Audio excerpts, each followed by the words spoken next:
Jujur aku cakap, DJI Osmo Pocket 4 ni maybe akan membuatkan aku punya kamera retired lepas ni bila aku travel. Aku tahu bunyi dia macam a bit of exaggeration, tapi let me explain kenapa. Kualiti dia sekarang dah sampai satu level yang sangat scary untuk kamera sekecil ni. Jadi kalau korang yang tengah fikir-fikir riki-riki lagi nak beli ke tak DJI Osmo Pocket 4 ni, ialah beberapa upgrade yang diorang tambah dekat DJI Osmo Pocket 4 ni. First sekali, sensor 1 inch dia dah lompat daripada 9MP ke 37MP. Walaupun secara teknikal kan, megapixel ni tak penting pun bila kau nak shoot video. Tapi, apa yang best, bila higher megapixel ni, there's a lot of room untuk diorang tambah baik lagi. Tapi, dia punya advantage yang besar kat sini adalah lossless crop zoom. Sekarang kalau kau nak zoom, kualiti dia tetap sharp sebab dia ada data yang cukup untuk crop tanpa pecah.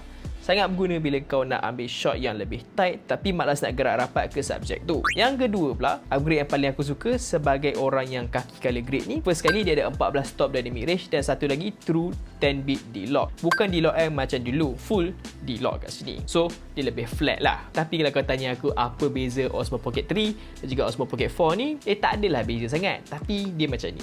Kalau kau perasan kat sini dia punya upgrade dynamic range, bahagian langit tak blow out sangat, putih terus kat sini dan bahagian shadow masih ada details.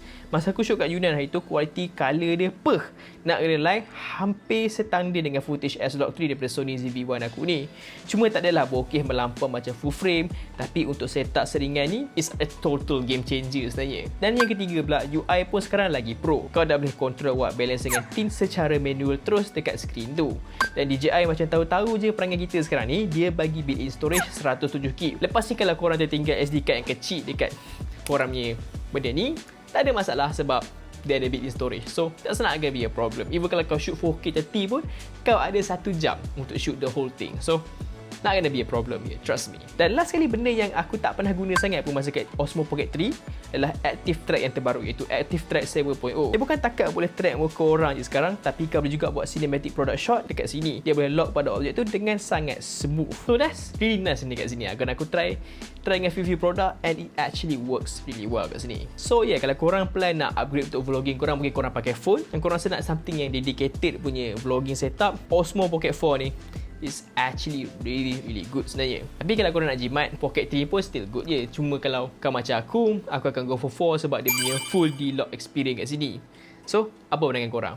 Beli ataupun tak beli DJI Osmo Pocket 4 ni? Cuba tulis kat comment section tu.